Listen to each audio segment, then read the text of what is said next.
Hello friends, welcome to Indian study पर आपका स्वागत है। दोस्तों, आज की इस वीडियो में मैं आप लोगों के लिए जीके का टेस्ट लेकर के आया हूं, जो कि आपके आने वाले एग्जाम्स यूपी जेल वार्डर के लिए बहुत ही ज़्यादा इंपॉर्टेंट है।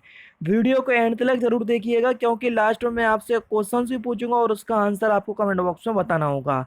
साथ ही साथ इस वीडियो की पीडीएफ डिस्क्रिप्शन में टेलीग्राम चैनल का लिंक दिया हुआ है, वहां से आप प्राप्त कर सकते हैं। तो चलिए स्टार्ट करते हैं और देखते हैं पहला क्वेश्चन के किस भारतीय धर्म में 24 तीर्थकर हुए।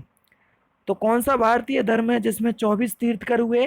तो आपका सही आंसर हो जाएगा जैन धर्म। जी हाँ दोस्तों, जैन धर्म में कितने तीर्थकर हुए?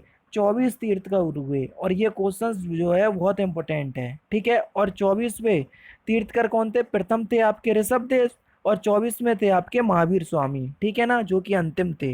नेक्स्ट क्वेश्चन से आपका कि 1526 में पानीपत का युद्ध बाबर और किसके बीच हुआ था? तो आप सभी लोग जानते हैं 1526 की बात हो रही है। पानीपत का जो प्रथम युद्ध है वो किस किस के बीच हुआ था? बाबर और इब्राहिम लोदी, और इब्राहिम लोदी इसमें हार गया था, मारा गया था। चौथा ऑप्शन करेक्ट। व्यापारिक कंपनियों ने मुगल साम्राज्य के दौरान 1605 में भारत में मछलीपट्टनम में अपने ठिकाने स्थापित किए। कौन सी व्यापारिक कंपनी थी? तो वो कौन सी व्यापारिक कंपनी थी? डच। दूसरा चौथा ऑप्शन आपका बिल्कुल करेक्ट। पहले आए थे आपके कौन? पुर्तगाली, फिर आए थे आपके डच, फिर आए थे आपके अंग्रेज, और फिर आए थे आपके फ्रांसीसी। नेक्स्ट क्वेश्चन से आपका कि आर्य समाज के संस्थापक कौन है? आप सभी लोग जानते हैं कि आर्य समाज के संस्थापक कौन है। सही आंसर हो जाएगा आपका दयानंद सरस्वती। जी हाँ दोस्तों, दयानंद सरस्वती जो है ये आर्य समाज के संस्थापक है। इंपॉर्टेंट क्वेश्चन है। और कब की थी इन्होंने आर्य समाज की स्थापना? 1875 में बम्बई में की थी। कहाँ पर की थी? मुंबई में, वो भी कब? 1875 में। नेक्स्ट क्वेश्चन के निम्नलिखित में से किसे गांधी जी अपना राजनीतिक गुरु मानते थे? तो किसको मानते थे? आप सभी लोग जानते हैं गोपाल कृष्ण गोखले को महात्मा गांधी जो है राजनीतिक गुरु मानते थे। भारत का संविधान दिवस कब मनाया जाता है? तो संविधान दिवस हम कब मनाते हैं?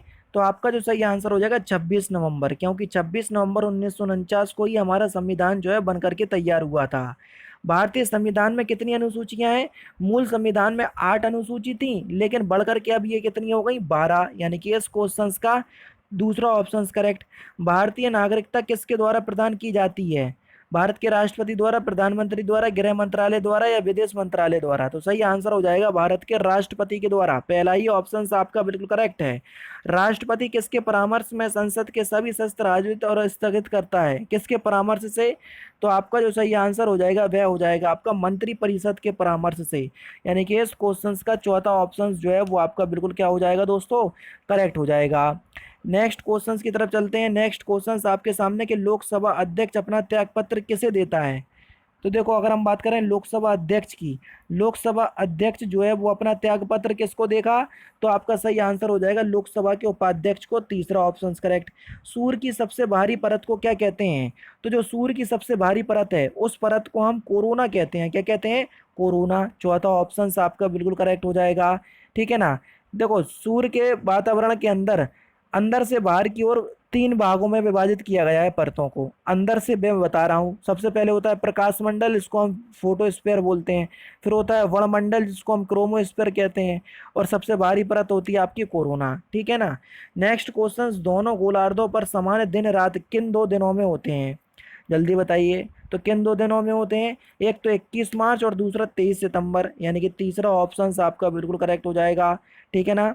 नेक्स्ट क्वेश्चंस की तरफ चलते हैं कि किस राज्य में सबसे लंबी तटरेखा है? सिंपल और इंपॉर्टेंट क्वेश्चंस। किस राज्य की सबसे लंबी तटरेखा है? गुजरात की। तीसरा ही ऑप्शन करेक्ट। भारतवर्ष में खरीफ की फसल की कटाई वर्ष के किन महीने में की जाती है? खरीफ की फसल की बात हो रही है, तो कटाई कब करते? सितंबर अक्टूबर में। यानी कि इस क्वेश्चंस का तीसरा ऑप्शन आपका बिल्कुल करेक्ट हो जाएगा। जून जुलाई में बोई जाती है और सितंबर अक्टूबर में काट ली जाती है, ठीक है ना। नेक्स्ट क्वेश्चंस की तरफ चलते हैं कि पोर्ट ब्लेयर किस राज्य की राजधानी है? तो आप सभी लोग जानते हैं पोर्ट ब्लेयर ये अंडमान और निकोबार द्वीप समूह की राजधानी है। मुद्रा बैंक किसकी सहायता के लिए शुरू की गई? मुद्रा बैंक तो किसकी सहायता के लिए शुरू की गई? तो ये लघु कारोबार के लिए शुरू की गई। पहला ऑप्शन आपका बिल्कुल करेक्ट है। भारत में मिशन इंद्रधनुष अभियान किससे जुड़ा है? क्वेश्चन नंबर 53, जल्दी बताओ। मिशन इंद्रधनुष। तो जो मिशन इंद्रधनुष अभियान जो है ये बच्चों के टीकाकरण से जुड़ा हुआ है। चौथा ऑप्शन आपका बिल्कुल क्या हो जाएगा, करेक्ट हो जाएगा। ग्रीन बैंकिंग का क्या अर्थ है, जल्दी बताइए। क्वेश्चन नंबर 54, ग्रीन बैंकिंग का क्या अर्थ है? तो ग्रीन बैंकिंग का आपका अर्थ है पर्यावरण संरक्षित परियोजनाओं का वित्त पोषण करने वाले बैंक, यानी कि चौथा ऑप्शन करेक्ट है। भौतिक मात्रा जर्क की इकाई क्या है? भौतिक मात्रा जर्क की इकाई, तो भौतिक मात्रा जर्ग की इकाई क्या हो जाएगी? तो आपका सही आंसर हो जाएगा मीटर प्रति सेकंड घन, या सेकंड का क्यू। समझ रहे हैं, मीटर प्रति सेकंड का क्यू, घन का मतलब क्यू तो होता ही है, होता क्या नहीं होता, ठीक है ना। जर्क जो है वो त्वरण के परिवर्तन की दर होती है, समझ रहे हैं ना। नेक्स्ट क्वेश्चन की तरफ चलते हैं कि 0 डिग्री केल्विन किसके बराबर में होता है, जल्दी बताओ। 0 डिग्री केल्विन किसके बराबर में होता है? देखो 0 डिग्री केल्विन को हम परम शून्य ताप भी कहते हैं, ठीक है ना। और ये जो है वो किसके बराबर में होता है? -273 डिग्री सेंटीग्रेड के। दूसरा ऑप्शन करेक्ट। धातुएं विद्युत का वहन क्यों करती हैं, जल्दी बताओ। धातुएं विद्युत का वहन क्यों करती हैं? मुक्त इलेक्ट्रॉन के कारण। किसके कारण? मुक्त इलेक्ट्रॉन के कारण। तीसरा ऑप्शन करेक्ट है। चींटी के काटने पर कौन सा रासायनिक पदार्थ व्यक्ति के शरीर के भीतर चला जाता है, जल्दी बताओ। अगर आपको चींटी काटेगी तो चींटी आपको कौन सा अम्ल देगी? बिल्कुल ठीक, फॉर्मिक अम्ल देगी। कौन सा? फॉर्मिक अम्ल। पहला ही ऑप्शन बच्चों आपका बिल्कुल करेक्ट हो जाएगा। कोशिकाओं के अध्ययन को क्या कहते हैं, जल्दी बताओ। कोशिकाओं के अध्ययन को, तो देखो कोशिकाओं के अध्ययन को कहते हैं हम साइटोलॉजी। क्या कहते हैं? साइटोलॉजी। पहला ही ऑप्शन आपका बिल्कुल करेक्ट हो जाएगा। शरीर का सबसे कठोर भाग कौन सा है? इंपॉर्टेंट क्वेश्चन आपके एग्जाम में कई बार पूछा जा चुका है। शरीर का सबसे कठोर भाग, तो दांत का जो एनेवल होता है जिसको हम दंत बलक भी कहते हैं, तो ये शरीर का सबसे कठोर भाग होता है। दूसरा ऑप्शन करेक्ट। दालें निम्नलिखित में से किसकी प्रचुर स्रोत हैं? अगर आप दाल खा रहे हैं तो आपको किस पदार्थ का सेवन देखने को मिलेगा, जल्दी बताओ, या कौन सा पोषक तत्व आपको मिलेगा? तो दाल जो है प्रोटीन की सबसे ज़्यादा क्या होती हैं, स्रोत होती हैं। और दालें सबसे ज़्यादा मध्य प्रदेश में पाई जाती हैं, ठीक है ना, या बोई जाती हैं, बात बराबर में है। उत्तर प्रदेश में खरीफ फसल की बुआई होती है, जल्दी बताओ। उत्तर प्रदेश में खरीफ की फसल की बुआई कब होती है? तो आपका जो सही आंसर हो जाएगा, कब हो जाएगी? जून जुलाई के दौरान। अभी हाल ही तो बताया है। तीसरा ऑप्शन करेक्ट। कंप्यूटर का जनक किसे कहा जाता है, जल्दी बताओ। इंपॉर्टेंट क्वेश्चंस और सिंपल क्वेश्चंस। कंप्यूटर का जनक किसे कहा जाता है? तो कंप्यूटर का जो जनक है ये चार्ल्स बेबेज को कहा जाता है, जबकि कंप्यूटर बनाने में जो सबसे ज़्यादा योगदान है चार्ल्स बेबेज के साथ किसने दिया था? वॉन न्यूमैन ने। तो ये भी आपको पता होना चाहिए। 1 टेराबाइट यानी कि 1 TB कितने मेगाबाइट यानी कि कितने MB के बराबर में होता है, जल्दी बताओ। देखो 1 टेराबाइट में होते हैं 1024 GB, और 1 GB में होता है 1024 MB। तो 1024 इंटू में 1024 अगर हम मल्टीप्लाई कर देंगे तो 1 टेराबाइट बराबर में कितने होंगे मेगाबाइट, जितना भी आपका आंसर आएगा, यानी कि चौथा ऑप्शन करेक्ट। रियो शिखर सम्मेलन का संबंध किससे है, जल्दी बताओ। रियो शिखर सम्मेलन का संबंध किससे है? तो यह जैव विविधता पर सम्मेलन था। पहला ही ऑप्शन आपका बिल्कुल करेक्ट है। केवलादेव राष्ट्रीय उद्यान निम्नलिखित में से कहाँ स्थित है? केवलादेव, तो ये कहाँ पर स्थित है? केवलादेव राष्ट्रीय उद्यान जो है ये आपका राजस्थान में स्थित है, यानी कि इस क्वेश्चन का चौथा ऑप्शन जो है वो आपका बिल्कुल क्या हो जाएगा बच्चों, करेक्ट हो जाएगा। केवलादेव कहाँ पर है? राजस्थान में स्थित है। और ये एक पक्षी अभ्यारण्य है। अंतरिक्ष में जाने वाले प्रथम भारतीय व्यक्ति का नाम क्या है? तो कौन गए थे सबसे पहले अंतरिक्ष में? वो भी भारतीय, राकेश शर्मा थे। तीसरा ऑप्शन आपका बिल्कुल करेक्ट है। कब गए थे? 1984 में गए थे, ये भी आपको पता होना चाहिए। मालगुडी डेज किसके द्वारा लिखी गई पुस्तक है? मालगुडी डेज, तो ये किसके द्वारा लिखी गई पुस्तक है? जो R K नारायण के द्वारा लिखी गई पुस्तक है। चौथा ऑप्शन करेक्ट। भांगड़ा किस राज्य का लोक नृत्य है? Important question. भांगड़ा किस राज्य का लोक नृत्य है? तो भांगड़ा जो है ये पंजाब का लोक नृत्य है, यानी कि दूसरा ऑप्शन करेक्ट। भारत रत्न पाने वाली प्रथम भारतीय महिला कौन सी थी, जल्दी बताओ। भारत रत्न पाने वाली तो कौन थी? इंदिरा गांधी। पहला ही ऑप्शन आपका बिल्कुल करेक्ट है।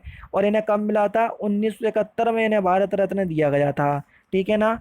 नेक्स्ट क्वेश्चन आपके सामने। सूचना का अधिकार अधिनियम के उपबंधों के अधीन रहते हुए इनमें से किसे सूचना का अधिकार होगा, जल्दी बताओ। पीड़ित व्यक्ति को, सरकारी कर्मचारी को, सभी नागरिकों को, या गैर सरकारी कर्मचारियों को? तो आपका जो सही आंसर हो जाएगा वह हो जाएगा सभी नागरिकों को। तीसरा ऑप्शन आपका बिल्कुल करेक्ट है। उत्तर प्रदेश रेलवे पुलिस में कुल कितने अनुभाग हैं? क्वेश्चन नंबर 72, कुल कितने अनुभाग हैं, जल्दी बताइए। तो आपका जो सही आंसर हो जाएगा वह क्या हो जाएगा, चार अनुभाग। चार अनुभाग हैं, बताओ जल्दी। उत्तर प्रदेश चार नहीं है भैया, यहाँ पर छह अनुभाग होंगे। कितने दोस्तों, छह अनुभाग होंगे। उत्तर प्रदेश रेलवे पुलिस में कुल कितने, छह अनुभाग हैं। वर्तमान में छह अनुभाग हैं, वो मैं आपको बता देता हूँ। एक मुरादाबाद में, एक लखनऊ में है दो, एक गोरखपुर में तीन, एक इलाहाबाद में चार, एक आगरा में पांच, और लास्ट हमारा झांसी में छह। नेक्स्ट क्वेश्चन की तरफ चलें। नेक्स्ट क्वेश्चन आपके सामने कि आतंकवाद से निपटने के लिए आतंकवाद से निपटने के लिए पुलिस में बनी नवीन इकाई एटीएस को किसी विस्फोटक होने की सूचना पर कौन सा दस्ता भेजा जाएगा। तो कौन सा दस्ता भेजा जाएगा, बम निरोधक दस्ता। पहला ही ऑप्शन आपका बिल्कुल क्या हो जाएगा, करेक्ट हो जाएगा। और लास्ट क्वेश्चन, इंपॉर्टेंट क्वेश्चन, और इस क्वेश्चन का आंसर आपको कमेंट बॉक्स में बताना है कि उत्तर प्रदेश में होली के त्यौहार पर लट्ठमार होली मनाई जाती है कहाँ पर, वृंदावन में, बरसाना में, मथुरा में, या गोकुल में। तो इस क्वेश्चन का आंसर आप मुझे कमेंट बॉक्स में बताइएगा। तो दोस्तों ये थे आपके जीके के इंपॉर्टेंट क्वेश्चंस जो कि आपके आने वाले एग्जाम्स यूपी जेल वार्डर और यूपीएसआई दोनों ही एग्जाम के लिए बहुत ही ज़्यादा इंपॉर्टेंट हैं। तो दोस्तों फिलहाल की वीडियो में तो सिर्फ इतना ही। अगर आपको वीडियो पसंद आए तो प्लीज़ दोस्तों वीडियो को लाइक कीजिए, शेयर कीजिए, और साथ ही साथ हमारे चैनल को सब्सक्राइब करना ना भूलें, क्योंकि मैं रोजाना इसी तरह की वीडियोस आप लोगों के लिए लाता रहता हूं। नमस्कार दोस्तों, जय हिंद, जय भारत।